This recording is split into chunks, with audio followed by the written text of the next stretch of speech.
Uno. Hola amigas de la comunidad Kena, es un gusto para mí poder estar frente a una gran periodista y para mí una de las periodistas más valientes de este país. Ella es Lidia Cacho.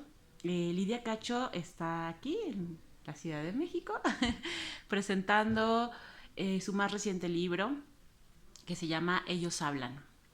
Lidia, me gustaría, pues primero que nada, que nos des una introducción a, pues a esta obra. ¿Qué onda? Ellos hablan. Digo, no lo he terminado porque me llegó apenas el viernes, pero híjole, me topé con las primeras 5 páginas y dije, oh my God. Empecé a romper paradigmas desde ahí. Me gustaría que nos contaras un poco sobre esto.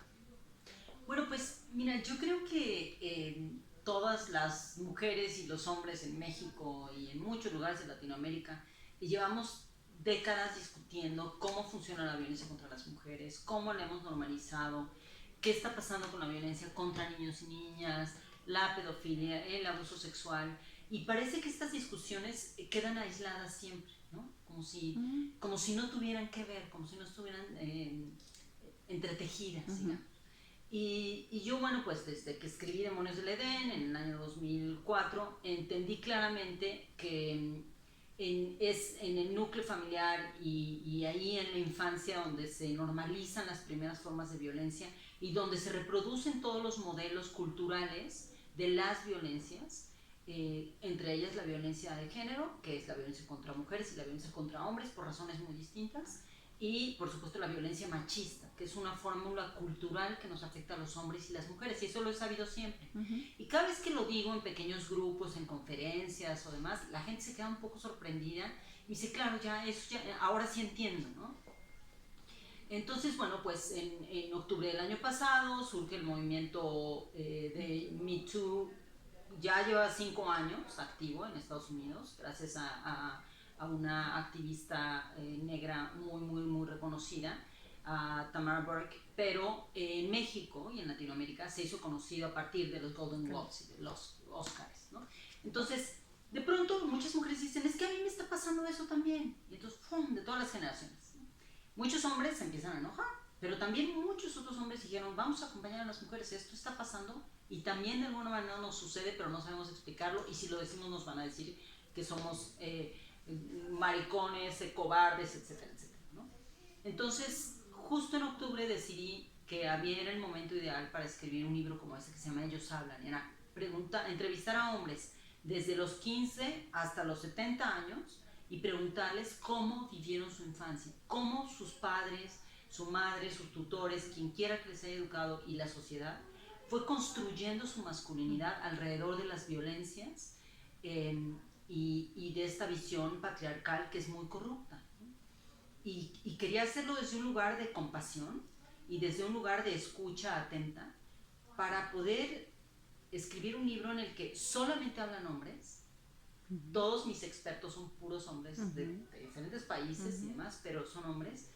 eh, para poder preguntarnos qué es el machismo en hombres, qué es el machismo y el embrismo en las mujeres, y ahora qué nos toca, cómo vamos a construir un mundo que no lo tenga, ¿no? Porque no lo sabemos. Creo que estamos atrapadas en esa discusión en este momento, en que todo el mundo sabemos que estamos hartas, y muchos hombres, millones de hombres, hartos del machismo, de esta forma en la que son educados sistemáticamente para convertirse en hombres de verdad.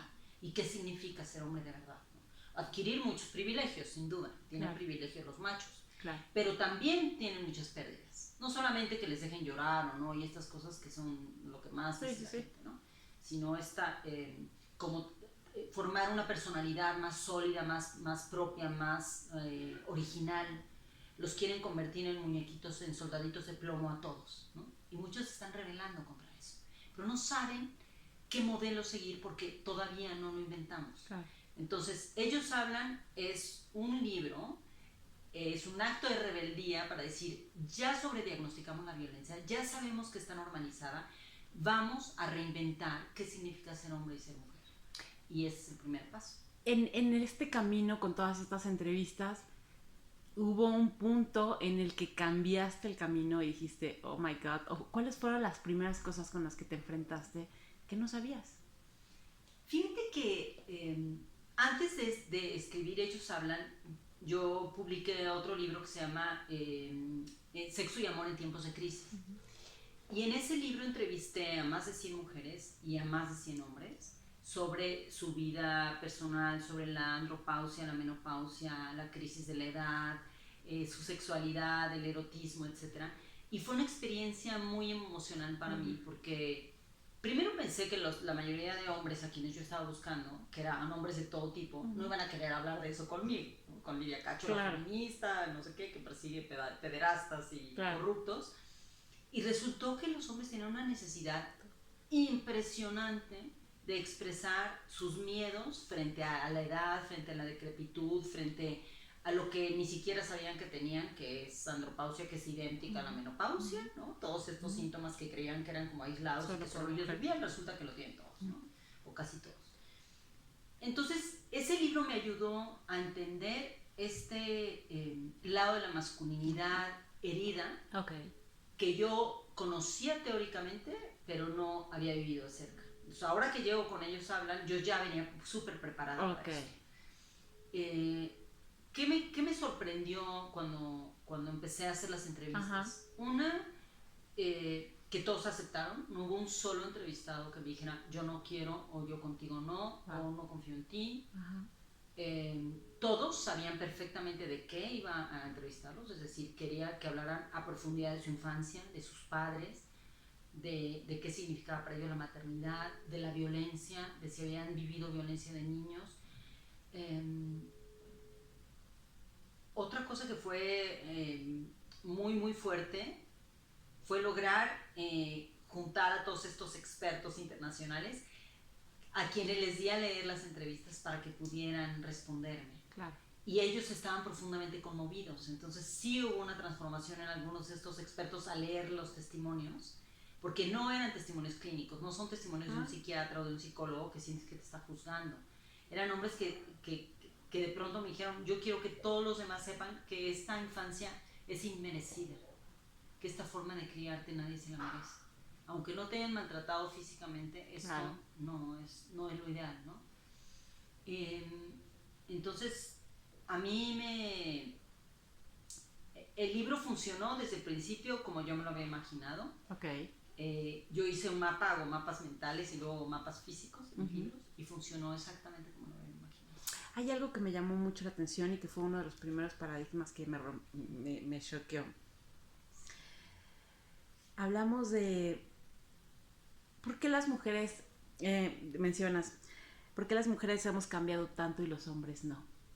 En muchas páginas del libro confirmas esto, ¿no? Hablamos de la importancia de una madre para educar a sus hijos y siempre la responsabilidad está casi al 100% en esto. Hablamos de libros, de documentos, de investigaciones que tienen que ver con la importancia de criar a hijos con equidad de género. Y están enfocados a las mujeres. Así es. Ese fue uno de los paradigmas primero que me choqueó muchísimo. ¿Qué onda? Hay un momento en el que dices, creo que más bien le toca a los hombres, ¿no? Claro. ¿Qué onda? Claro. Mira, hace muchos años descubrí en la soledad de mi estudio, escribiendo un ensayo a mano en mi cuaderno, una frase que me vino a la mente y que la tengo muy clara. Y la frase es, la ausencia educa. Somos millones de personas, hijas e hijos de padres ausentes, a quienes educaron para creer que ser hombre cartera, que traer el dinero a la casa y ser el proveedor era suficiente. Y ahora que con este libro entrevisté a un psiquiatra especializado en violencia masculina, etc., cuando él dice, el paternaje no es lo mismo que el genitor. El genitor es el que pone el esperma. Eso no significa ser padre. Pero en nuestra cultura sí. En nuestra cultura basta con tener esperma y con tener dinero para creer que eres padre. A las mujeres no. A las mujeres en nuestra cultura no solamente se nos ha educado para responder al mandato biológico de la maternidad, sino además se ha puesto sobre nuestros hombros la obligación y la responsabilidad de cuidado de todas y todos los demás. Uh-huh. No solamente de nuestros hijos e hijas o nietos, sobrinos, de los enfermos, de los pobres, de todas las organizaciones, ya lo he dicho ONU Mujeres muchos años, la mayoría de las organizaciones dedicadas a abatir la pobreza, etcétera, son dirigidas, conducidas y operadas por mujeres, que además tienen otros trabajos, que además tienen familias, que además cuidan de su propia familia y encima están cuidando a la sociedad.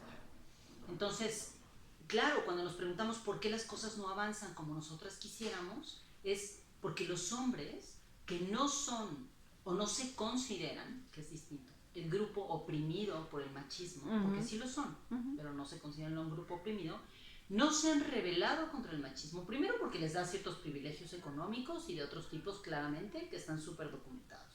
Y después porque aun cuando no tengan esos privilegios, tienen pavor de perder su pertenencia a lo masculino, porque si pierden esa pertenencia, lo que la sociedad les dice es, si no eres hombre, eres mujer. Y ser mujer es bajar de categoría social, ¿no?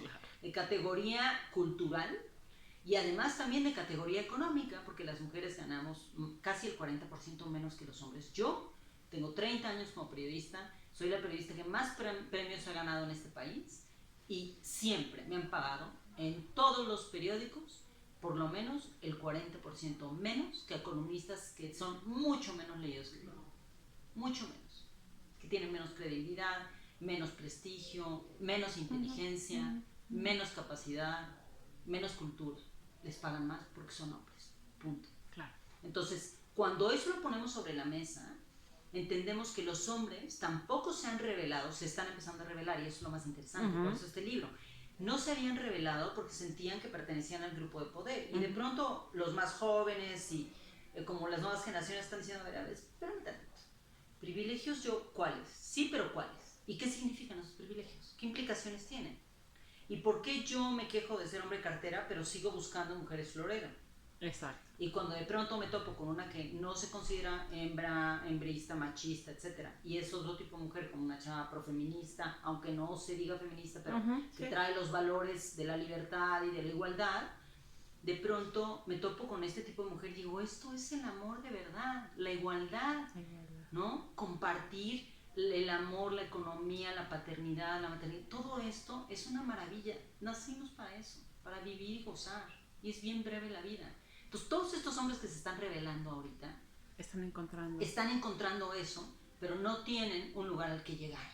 Es como si de pronto te imaginas que todos los hombres que se están empezando a revelar, te pongo el ejemplo de Tenoch Huerta, el actor que anda de necio ahí, es de los pocos que está diciendo tenemos que hacer algo contra esta violencia machista, yo no quiero ser eso, pero no sé qué ser, ¿no?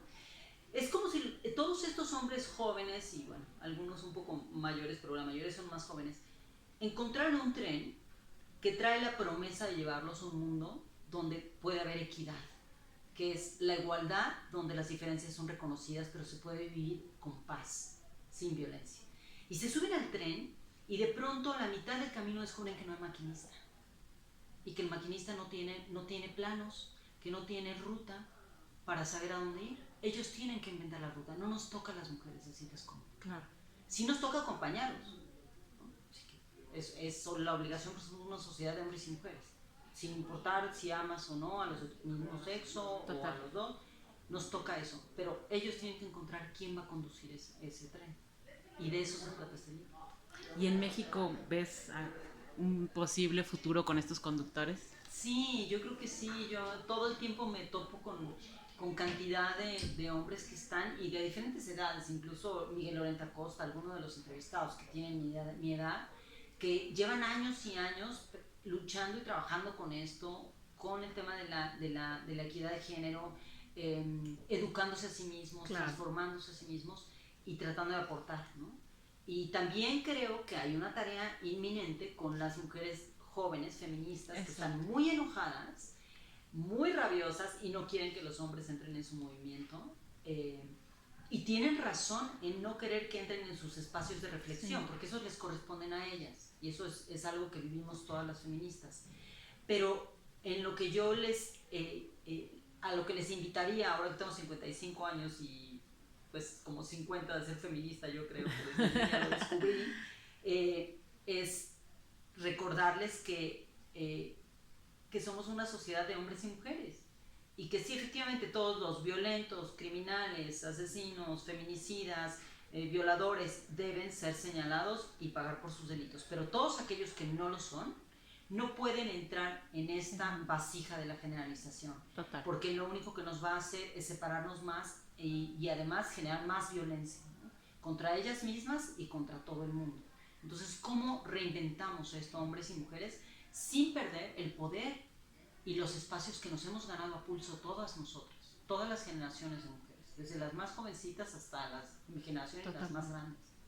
En estos testimonios que vamos a encontrar en Ellos Hablan, a mí me leí una frase que dice: mi padre no sabe amar, sabe recibir.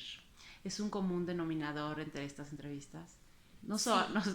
¿Con qué te topaste con estos testimonios? Mira, me topé con hombres, con muchos hombres a quienes yo consideraba bastante sólidos. Muchos de ellos me contaron que van a terapia, por ejemplo, y que llevan muchos años en terapia. Ajá. Entonces, bueno, piensas que ya tienen elaboradas muchas cosas.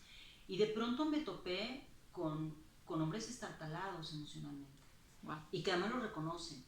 Y lo reconocen conforme van avanzando las entrevistas. Fueron entrevistas de muchos días, algunas a las que tuvimos que regresar después de semanas que me volvían a llamar y me decían: oye, se me abrió esto, me acabo de acordar tal cosa, necesito hablar contigo. Y otras, mientras yo iba escribiendo las entrevistas, en las que yo me quité, ¿no? Me retiré de ellas, es decir, no se escucha mi voz, solo la voz de mis entrevistados. Okay. Cuando empecé a editarlas, de pronto descubrí que faltaba alguna cosa o algún detalle que no quedaba claro, entonces los llamaban y estaban súper emocionados, así de qué bueno que me hablas, porque fíjate que además te quería decir qué tal, y mamá. Entonces ya le llamé a mi mamá y le pedí perdón, y yo así de entonces wow. El efecto inmediato prácticamente de haber hecho una entrevista que no tiene que ver conmigo, sino con él mismo, claro, ¿no? Con su autodescubrimiento. Y eso me emocionó un montón, porque pensé, el libro sí va a ser útil a la sociedad, lo van a leer mujeres y hombres. Sí, lo que está pasando, me están mandando por redes sociales mensajes así, mujeres me lo compró mi novio, yo ya lo leí, pero él ya lo está leyendo al mismo tiempo, ¿no? Exacto. Unos medio escondidas y otros abiertamente. Y muchos hombres me han escrito ya para decirme que lo compraron de inmediato y que están muy emocionados de sentir que muchos de estos testimonios prácticamente son su vida, ¿no? Y que el verlos en un libro, en ese contexto de reflexión compasiva, exacto, empática, les va a ayudar a entender que les toca encontrar al maquinista que va a llevar o convertirse en el maquinista. O convertirse dentro de los vínculos familiares. ¿Cómo podemos empezar a reflexionar sobre estos temas, ¿no? O sea, con tu novio, o con tu compañero de vida, con el padre de tus hijos. De pronto, cómo las mujeres podemos empezar a poner justamente el tema en la mesa a estos hombres que, pues, tal vez nunca les habíamos preguntado muy bien cómo funcionaba esto, ¿no? ¿Cómo funciona esto?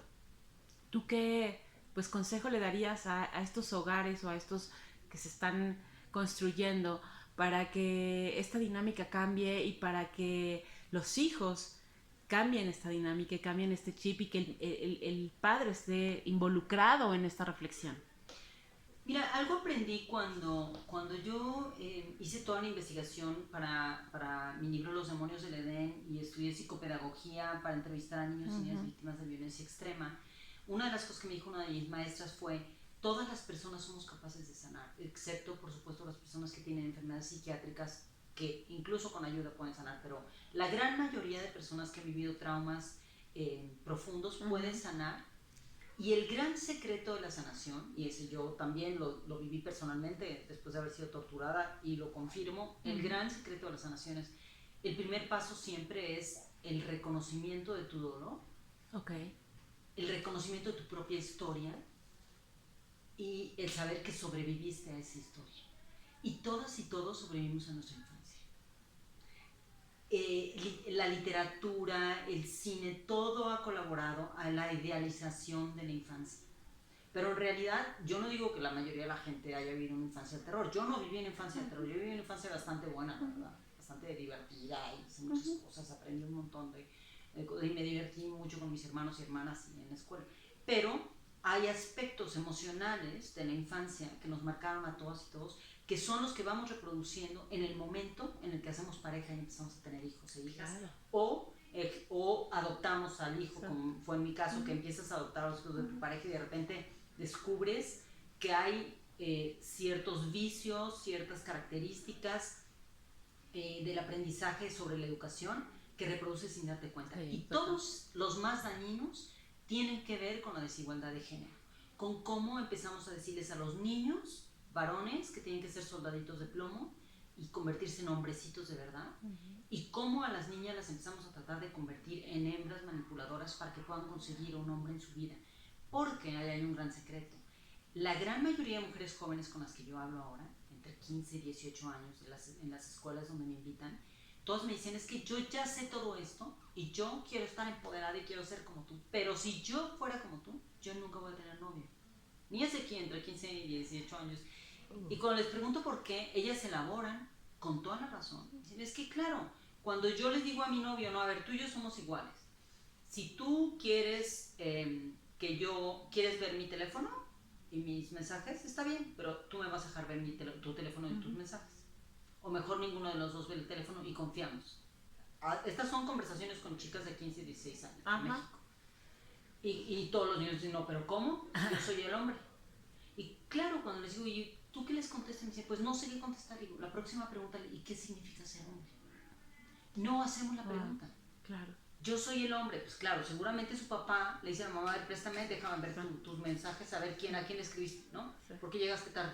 Quiero checar tu Uber, ¿no? Entonces los papás, cualquiera que sea tu medio de transporte pagado por teléfono, muchísimos hombres checan de sus parejas, tanto parejas hombres como parejas mujeres, las facturas del transporte para saber si fueron a donde creían que iban. Entonces, ¿cómo empiezas una plática, que no una discusión sobre los celos y lo que para ti es inaceptable, si no puedes hacerle comprender que él está en una posición de porque soy hombre, que es la reproducción del porque soy tu padre? Claro. Porque él está empezando a reproducir el modelo de porque soy tu padre y te lo digo. Es decir, no te voy a dar ninguna razón lógica, porque no la hay, no existe. No existe. Claro. Lo que voy a es darte una orden porque yo me siento superior a ti. Y la única manera de empezar a cuestionar la superioridad sin pelearse, sino haciendo como una mediación y un debate sobre esto, es preguntarle, ¿y cuál es el origen de esta idea que tú tienes de que tienes derecho sobre mi información privada? Si hasta la ley en México dice que los datos privados personales son privados. Claro. Entonces, como pareja tenemos que aprender a crear esto, hombres y mujeres. Claro, totalmente. Entonces, las chicas están, cuando tengo estas conversaciones, elaboran unas cosas increíbles. Bueno, pues las mismas conversaciones tenemos que tener con los chicos, con los hombres. Y creo que como pareja esa pregunta es súper válida. Yo siempre se la he hecho a mis parejas y me he ido muy bien, ¿no? Es decir, yo soy feminista, yo siempre digo, yo soy feminista, creo en igualdad, no quiero un hombre que me mantenga, no quiero esto, estoy dispuesta a dar esto, y yo creo en la igualdad en la relación. ¿Qué significa para mí la igualdad? Y yo doy mi explicación. A la gente le parece una tontería, pero cuando lo haces, para mí, con hombres de mi generación, siempre me ha pasado que se me quedan mirando y me dicen, nunca lo había pensado así, pero claro, qué bonito. Así, eso suena muy bien. Y claro, te pones a pensar y dices, por supuesto que suena muy bien. Está bien, no son preguntas tontas, está increíble. No lo hablamos. Hablas de las madres escudo, defíneme a una madre escudo. Mira, una madre escudo es una madre promedio en una familia tradicional, no solo en México, sino en el mundo entero. Es una mujer que, a pesar de haber sido educada incluso dentro del feminismo, o que ella misma se considera feminista, es una mujer que siente que tiene que ponerse entre un padre que ejerce violencia y sus hijos e hijas, y lo va a hacer siempre para protegerles a ellos y ellas, al costo que sea, incluso al costo de la manipulación, incluso bajo el costo de soportar una relación injusta, inequitativa, en la que ella va perdiendo el amor y la credibilidad de sus propios hijos e hijas. Porque la mayoría de hijas e hijos juzgamos mucho más a las madres que a los padres. Claro. Esa es la madre escudo, la que se pone en medio de la violencia y la que filtra esas violencias para hacer las micromachismos y ayuda sin darse cuenta, porque lo hace sin darse cuenta, a que el macho se empodere. ¿Y por qué lo hace? No lo hace porque quiera, no lo hace porque le hace sentir lo bien, haya planificado, ni le haga sentir bien, no le da poder, le quita poder, de hecho, le quita afecto, le quita credibilidad frente a sus hijos e hijas y frente a la familia en general y frente a la sociedad, porque la gente dice que son mujeres estúpidas. La mujer lo hace porque así fue educada, claro, y porque tiene terror de que sus hijos sean dañados, porque hay algo eminentemente biológico en el llevar a un niño o a una niña deseado, debo decir, con mucha claridad, que tiene que ser obviamente deseado en tu vientre, y cuidarle, y hay un instinto y hay un deseo y hay una añoranza de que nunca sea dañado, a menos que seas una madre maltratadora, que esa es otra historia. Pero hablando de la madre escudo, es esta mujer que no se da cuenta. Hay muchas mujeres que son madres escudo, que se dan cuenta que lo fueron, que se quitan del medio, y es cuando los hijos se rebelan contra el padre, y es casi siempre cuando se logra un divorcio familiar, que es decir, totalmente, los niños son los que empiezan: mamá, divórciate de mi papá, vámonos a un lugar donde podamos vivir en paz. Wow, muchas. Sí, muchas, claro. Lidia, ya para terminar, cuéntame qué planes tienes para este próximo semestre, cómo va tu vida. Bueno, estoy muy contenta, estamos presentando una plataforma digital educativa que es gratuita, que tiene una miniserie que se llama Somos Valientes, y puede entrar, todo el mundo puede entrar en ella, se llama somosvalientes.mx. Tenemos los 5 primeros capítulos de la miniserie. Ya están arriba. Okay. Y los capítulos son entrevistas que hice con 5 niños y 5 niñas de diferentes estados de la República, para preguntarles cuándo fueron valientes y qué piensan sobre México y sobre la vida adulta y sobre su futuro, sobre la política, sobre todo algo. Uy, qué interesante. Y la plataforma tiene estos capítulos que dura cada uno 14 minutos, y después puedes bajar, a partir de los temas que discuten los niños y las niñas, sus miedos, sus ansiedades, etc., puedes bajar ahí herramientas como papá, mamá, educadora, periodista, que explican cómo hablar de cada tema.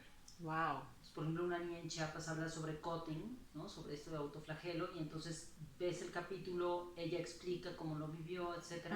Y luego tú puedes bajar esto y puedes verlo en la escuela, puedes verlo con tus hijos e hijas, y cómo trabajar, además, y trabajarlo. Entonces, una plataforma de educación para la paz, que yo produje junto con mi socia, que se llama Marcela Sendejas. Yo la dirigí y yo la conduzco. Buenísimo. Entonces estamos en eso, y bueno, y ahora con ellos hablan, y a ver qué pasa con ellos. Ellos hablan justo, sí, en el mes del Día del Padre. Híjole, qué regalazo. Muchas gracias, Lidia, y te deseamos mucha suerte. Muchas gracias. Adiós. Adiós.